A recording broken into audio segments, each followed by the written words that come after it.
कि जी मेरे हाथ में सब्ज हिलाली परचम है और मेरा मुतालबा है कि खान साहब को रिहा किया जाए। आज की रैली ना सिर्फ ये सेलिब्रेशन है पाकिस्तान की जीत की, ना सिर्फ ये कि हमने बुज़दिल दुश्मन को ये दांत खट्टे किए हैं, बल्कि आज हमारा मुतालबा है उन हुक्मरानों से और उन तमाम लोगों से जिनकी वजह से आज हमारा लीडर जो है वो पाबंद सलासल है।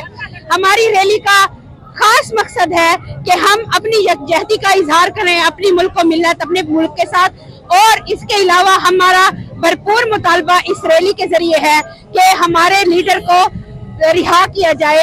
ये अवाम का हजूम देख के ये इस बात का अंदाजा लगा सकते हैं कि हमें अपने लीडर इमरान खान से कितना प्यार है। एक मिसत अल यमीन की एक वॉइस नोट पे ये पूरी खवातीन हमारी जो है इन्होंने शिरकत की है।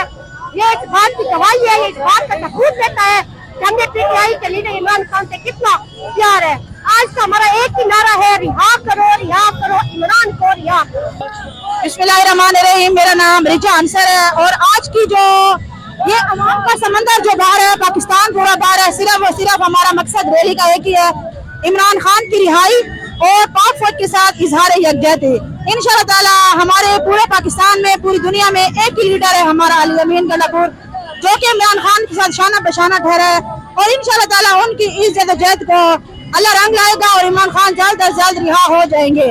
और हमारे पूरे पाकिस्तान में पूरी दुनिया में इमरान खान ये शऊर पैदा किया है कि हमारी पाक फौज हक पे है और हम पाकिस्तान को फौज के साथ है। इंशाअल्लाह ताला हम पाकिस्तान के लिए हमारी जानें भी कुर्बान है और मोदी को इस टाइम अडियाला जेल में बैठकर ललकारने वाला सिर्फ एक ही इंसान है इस दुनिया में, वो है इमरान खान। हमारे ऊपर हमला किया है, उनका ये मकसद था कि ये शायद आपस में मुत्तहिद नहीं है, हम सब आपस में मुत्तहिद हैं। वो हमारा एक अलग मसला है जो हमारे खान को इन्होंने बेगुनाह उसको कैद किया हुआ है। हम सब पाक आर्मी के साथ हैं और ये हमने उनको बता दिया है। आज हम इस मौके पे निकले हैं कि हम सब आपस में मुत्तहिद